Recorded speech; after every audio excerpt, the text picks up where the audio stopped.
The smell of burnt toast hung heavy in the air that Saturday morning, just like my own unspoken worries. Mark was still asleep, probably dreaming of whatever he was working on late into the night lately.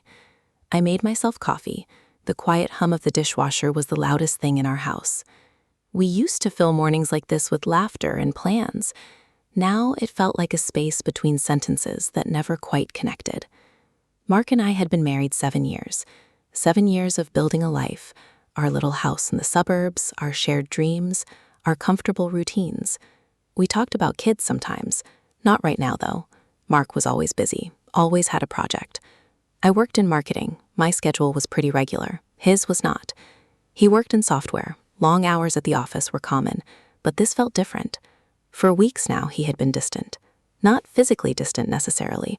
We still shared the bed. He still kissed me goodbye in the morning sometimes. But his mind was somewhere else. I could feel it. He'd be scrolling on his phone next to me on the couch, his thumb moving too fast, his eyes focused on something I couldn't see. He'd take his phone to the bathroom. He never used to do that. If I asked what he was working on, he'd just grunt a little or give me some vague technical explanation that I wouldn't understand. Big project, Sarah. Really tight deadline. He said it with a smile, but his eyes were always shifting. I told myself it was stress, work stress. He was under pressure. I tried to be supportive. I'd make his favorite meals. I'd leave little notes for him. I tried to initiate intimacy, but he was often too tired. Long day, babe. Or my head's just not in it. He started going to the gym more, too. Bought new cologne. I noticed. I told myself he was just trying to take better care of himself, getting in shape. Who wouldn't want that in a partner? But there was a flicker of something uncomfortable deep inside me, a tiny little knot of unease I couldn't quite untangle. I pushed it down. I trusted Mark. We had a good marriage. We were solid. That's what I kept telling myself. This particular Saturday was rainy and cold, a perfect day to stay inside. Mark said he was going golfing with the guys. He left early, kissed me on the forehead, grabbed his clubs, said he'd be back by late afternoon. I believed him, or at least I tried to. I spent the morning tidying up, putting away laundry, cleaning the kitchen. His laptop was on the counter, open. He never left his laptop open. It was always closed, always put away, always secured. My heart gave a little skip, a weird tremor in my chest. I walked past it. Then I stopped. I stood there staring at the screen. A notification popped up, a message preview. It was from an app I didn't recognize, not one of our usual ones. The name on the sender line was Jess, and the text under it. It was short, just a few words. Can't wait for our trip next month, thinking of you. My breath hitched. My entire body went cold. Jess. Who was Jess? I felt a sudden, overwhelming urge to close the laptop and walk away, to pretend I hadn't seen it, to go on with my day. But the words burned into my retina. Can't wait for our trip next month, thinking of you. My hand trembled as I reached for the mouse. It felt heavy like a brick. My fingers hovered over the touchpad. My mind screamed at me not to do it, not to invade his privacy.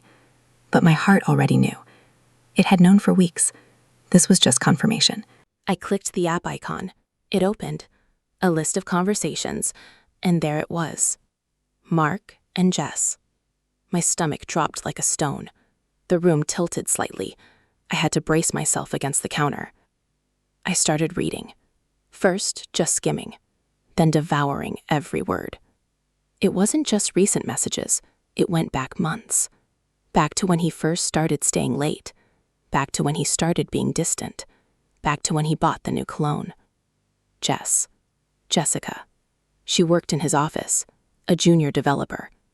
Her profile picture showed a young woman with bright blonde hair and a wide smile. She looked happy, innocent even, but her words to my husband were anything but. There were hundreds of messages, daily exchanges. Good morning, good night. What are you doing? I miss you. Pet names, my love, my sweet Mark. My entire world was collapsing around me. I felt physically ill. My head spun. The coffee I had drunk churned in my stomach. I scrolled through the history. I saw details, plans. Dinners he told me were client meetings. Weekend trips he said were conference calls. Hotel names, dates, specific dates where he told me he was working late or out with the guys. My golf trip today was no doubt with her. There were even photos. Not explicit photos, but intimate ones. Selfies of them together in restaurants. A blurry shot of her head on his shoulder in what looked like a car. A picture of her holding a bouquet of flowers that he had clearly bought for her. My vision blurred with tears, but I couldn't stop reading. Each word was a fresh stab, each photo a hammer blow to my chest. He told her he loved her. He talked about our future together. He talked about leaving me. My husband, my Mark, the man I loved, the man I trusted implicitly. He was planning a future with someone else.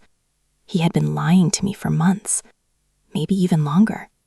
I replayed every conversation we'd had, every casual touch, every tired excuse. It all made sense now. The puzzle pieces clicked into place, forming a hideous picture of betrayal. I felt a cold rage building inside me, a fire in my gut that threatened to consume me whole. I wanted to scream. I wanted to smash something. I wanted to throw his laptop across the room. But I just stood there, frozen, my hands shaking so violently I had to grip the edge of the counter to keep steady. I read a message from Jessica that said, "Soon, Mark, soon. We can finally be together and not have to hide anymore." And his reply, "I know, baby. Just a little more time. I promise." A promise to her, not to me. To me, he had been nothing but lies. All the love, all the trust, all the shared history, reduced to nothing. It felt like my life was a cheap movie script, and I was the last one to know the twist. I sank to the floor. The cold tiles against my cheek offered no comfort. Tears streamed down my face. Silent, hot, endless. It wasn't just sadness. It was the deepest form of hurt I had ever experienced. A betrayal so profound it felt like a physical wound, like a part of me had been ripped away. I stayed there on the floor for what felt like hours, the messages on the screen a constant torment. I couldn't look away. I couldn't stop reading. I kept going back through them, searching for something, anything that would explain it away. A sign it was a mistake, a misunderstanding. But there was nothing, only undeniable proof. Proof of his infidelity, proof of his deceit, proof that my husband was leading a double life. And I was the unsuspecting fool caught in the middle. The smell of burnt toast was long gone, but the stench of betrayal permeated everything. When Mark finally came home that afternoon, the door opening and closing sounded like a gunshot. He walked into the kitchen whistling. He looked flushed from the cold, his golf bag slung over his shoulder. He looked happy, like he'd had a great day, and he probably had, with her. He saw me sitting at the kitchen table. The laptop was closed now. My face was streaked with dried tears. My eyes were red and swollen. My body felt numb. He stopped whistling. His smile faltered. "Hey, babe, what's wrong?" he asked. His voice was casual, too casual. It grated on my nerves. I stared at him, really stared at him. The man I had promised to spend my life with, the man who had just broken every single one of those promises. I could barely speak. My throat felt tight, constricted. I took a shaky breath. "Who's Jessica, Mark?" The words came out in a whisper, barely audible, but he heard them. I saw the blood drain from his face. His eyes widened. His jaw went slack. The color completely left his cheeks. He looked like he'd seen a ghost. His golf bag slid from his shoulder and clattered to the floor. He tried to recover. He really did. He took a step towards me, his hands up in a placating gesture. "Sarah, what are you talking about?" He tried to lie, but his voice was trembling, and his eyes couldn't meet mine. "Don't even try to lie, Mark." My voice was stronger now, harder. It surprised even me. "I saw it all on your laptop. Every message, every photo, every lie." His shoulders slumped. His head dropped. He stood there for a long moment in silence. The silence stretched between us, thick and suffocating. Finally, he looked up. His eyes were full of something I couldn't quite place. Guilt, fear, pleading. "Sarah, I can explain," he started. "No, you can't," I cut him off. "There's nothing to explain. You've been having an affair for months. You've been lying to me, to my face, every single day." Tears welled up in his eyes. He reached for my hand. I flinched away. "Please, Sarah, just listen," he begged. "It was a mistake, a huge mistake. I swear, it meant nothing. She meant nothing." My blood ran cold. "She meant nothing?" I asked, my voice rising. "You told her you loved her, Mark. You talked about a future with her. You bought her flowers. tears started to fall freely now. He looked pathetic. He looked like a stranger. I was stressed. Work was crazy. She was there. She listened. It just happened. I don't know how. I swear, I love you, Sarah. Only you. It's over. It's done. I'll end it right now. Please, please don't do this. He was sobbing now. Big, wrenching sobs. He knelt down in front of me, like he was begging for his life. But all I could see was Jessica's face. All I could hear were his promises to her. All I could feel was the gaping wound in my chest. Get up, Mark, I said. My voice was eerily calm, cold. Don't touch me. Don't lie to me again. He got up slowly, his eyes red and wet. He looked lost, broken, but I couldn't feel pity, only a burning fury and a crushing sorrow. I want you to leave, I said, just for tonight. I can't look at you. I can't even breathe in the same room as you. He tried to argue, tried to plead, but I wouldn't listen. I just pointed to the door. Eventually, he grabbed his keys, his phone, and left. The sound of the door closing echoed in the empty house, leaving me alone with the shattered pieces of my life. The next few weeks were a blur of pain and confusion. Mark came back the next day, begging, pleading, promising to do anything. I let him stay. Where else would he go? But the house felt like a tomb. We slept in separate rooms. The couch was his new bed. Our conversations were strained, full of accusations from me and desperate apologies from him. He kept saying it was a mistake, a moment of weakness, that he loved me, only me. But how could I believe him? Every word felt hollow. Every touch felt tainted. I started seeing a therapist, alone at first. Then Mark joined me for a few sessions. It was agonizing, reliving the discovery, hearing him try to explain himself. The therapist suggested tools for rebuilding trust. But how do you rebuild something that feels completely annihilated? I couldn't look at him without seeing her. I couldn't hear him talk about his day without wondering if he was still lying. Every time his phone buzzed, my heart would leap into my throat. Every time he stepped out of the room, I wondered if he was calling her. The paranoia was relentless. It was exhausting. I told my best friend Lisa. I met her for coffee one afternoon. I broke down crying in the middle of the cafe. She just held me, let me cry. Then when I was done, she listened. Her face hardened with anger as I recounted everything. "Sarah, you deserve so much better than this," she said. Her words were a balm, but also a stark reminder of how far I had fallen. She encouraged me to leave, to walk away. But it wasn't that simple. 7 years. A shared life, a shared home, finances, dreams. How do you just discard all of that? I loved him, or at least I thought I did. The Mark I thought I loved was gone, replaced by this stranger who had betrayed me so deeply. I felt like I was drowning. Every day was a struggle to breathe, to pretend to be normal, to function. My job suffered. I couldn't focus. My appetite disappeared. I lost weight. My reflection in the mirror showed a tired, hollow-eyed woman I barely recognized. This wasn't me. This wasn't the strong, confident woman I used to be. I was a shell. Mark tried hard, he really did. He sent flowers, he wrote letters, he cooked dinner. He was attentive, overly so. But it felt performative, like he was trying to earn back something that was irrevocably broken. He talked about couples therapy again. I agreed. We went. The sessions were painful. We sat across from each other, two strangers dissecting a corpse. The therapist asked us about our needs, our expectations. My need was trust. My expectation was honesty. He couldn't deliver that. Not anymore. He tried to express remorse, said he hated himself for what he'd done. But every time he looked at me, his eyes held that desperate, pleading look, like he was constantly trying to convince me, not just of his love, but of his innocence. And I couldn't buy it. Not anymore. The lies had poisoned everything. My own self-worth plummeted. I kept replaying things. Had I done something wrong? Was I not enough? Was I not attractive enough, loving enough, interesting enough? My therapist assured me it wasn't my fault, that his choices were his own, but the insidious voice of doubt whispered in my ear. One evening, I was scrolling through my phone. I saw a picture of Mark and me from our wedding day.